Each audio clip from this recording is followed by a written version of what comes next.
को देखते हुए फिरकात्रस्त शक्तियों को सबक सिखाने के लिए आज ये लोक स्वराज मोर्चे का गठन किया गया है। लोक स्वराज मोर्चा पूरे हरियाणा के लोगों में, किसानों और मजदूरों के अंदर एक अलग जखाएगा कि जिन्होंने नस्ल और फसल को बर्बाद किया है, जिसने आपसी भाईचारे को नेस्तनाबूद किया है, जिसने भाईचारे को भाई से लड़ाने की काम किया है और जो जहर की खेती करते हैं, नफरत के बीज बोते हैं, उनको सत्ता से उखाड़ फेंक दिया जाए।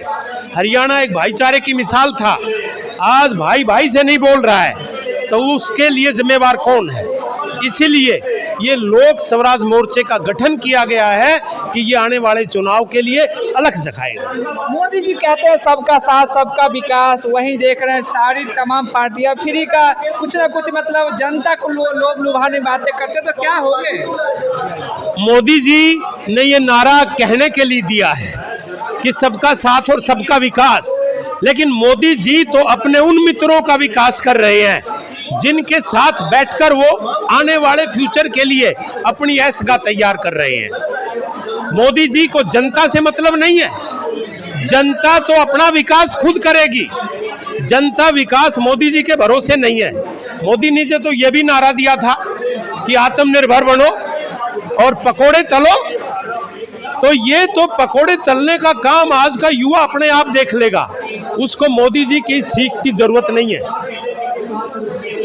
सर, देश की सबसे बड़ा मुद्दा बेरोजगारी है, महंगाई है, तो क्या कहेंगे देश की जनता से? अगर हमारी नस्ल को बचाना है, युवाओं का बेरोजगार लाना है, तो ये जो कॉरपोरेट की सरकार है इसको उखाड़ के फेंकना होगा और हमारे हिंदुस्तान के जितने भी युवाओं को रोजगार कौन दे सकता है, ऐसी सरकार को लाना होगा। सर, यहाँ कहा जाता है कि देश विश्व गुरु बनने जा रहा है, तो क्या विश्व गुरु का क्या एजेंडा होगा, कैसे विश्व गुरु बनेगा?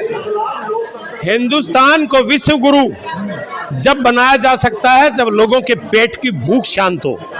यहाँ युवाओं और बेरोजगारों की भूख शांत नहीं हुई और हिंदुस्तान विश्व गुरु बनने चला। विश्व गुरु का सपना तो सिर्फ एक ही आदमी देख रहा है, हिंदुस्तान के युवा तो नहीं देख रहे।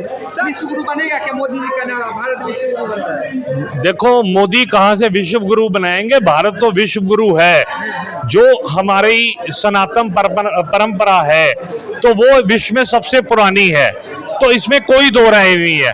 लेकिन उस छवि को जो धूमिल है, वो जो संस्कार थे भारत के, वो जो आत्मा थी भारत की, वो 10 सालों में जो खराब हुई है वो इसी राज में खराब हुई है। सर, मतलब जम्मू कश्मीर का 370 जो चुनावी मुद्दा है, अमित शाह जी बहुत सारे वादे करके आए हैं, महिलाओं को बहुत सारी चीजें मिल रहा है, वहाँ पर 1000 रुपया, क्या कहेंगे? फिर ये लोकसभा का इलेक्शन क्यों नहीं लड़े और विधानसभा के इलेक्शन में इनको कैंडिडेट नहीं मिल रहे? तो इससे समझ जाइए कि बातें कहनी और हैं, ये काम आपके मीडिया कर्मों का है कि जो इस सच्चाई को उजागर करें। तो क्या लग रहा है कैसे सुधार होगा देश में, कैसे बदलाव तो कह रहे हैं मोदी जी? देश में बदलाव जनता करेगी और कोई नहीं कर सकता। जब जनता अपने फोनों से फ्री डाटा से उठेगी ऊपर और सड़कों पे आएगी तभी बदलाव होगा। और ये जो लोक स्वराज मंच बना है ये इसीलिए बना है ताकि लोगों को जागृत किया जाए और लोगों को इस तरह से सशक्त किया जाए कि वो सरकारों के झूठ को भी समझे और वो जो सरकार काम नहीं कर पा रही है उसको उखाड़ फेंके। कंगना राउत जिससे बीजेपी में है, महिलाएं हैं, बढ़ चढ़ के हिस्सा लेती है, लेकिन वही जो किसानों के बारे में विवादित टिप्पणियां करती है, वैसे इमरजेंसी मूवी। देखो, ये बीजेपी की अपनी रणनीति है जिसको वो खुद नहीं बोल पाते, तो कंगना जैसे जो पेड ट्रोलर्स हैं उनको आज्ञा किया जाता है। उसको टिकट देना ही ये दिखाता है कि बीजेपी जो वो किसानों के खिलाफ जहर उगल रही है उसके साथ खड़ी है। वरना जो कंगना ने बयान दिया और बीजेपी किसान हितैषी होती तो उसे बाहर निकाल के फेंक देती।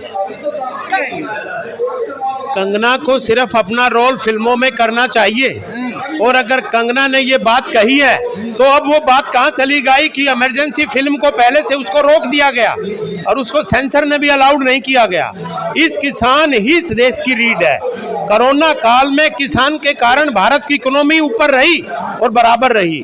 किसान है तो सब कुछ है, किसान नहीं तो ये देश नहीं। इस देश को तोड़ने की रणनीति और साजिश चल रही है। ऐसी ऐसी मूवी बनाएंगे जिसमें नफरत के बीज और जहर की खेती होंगी।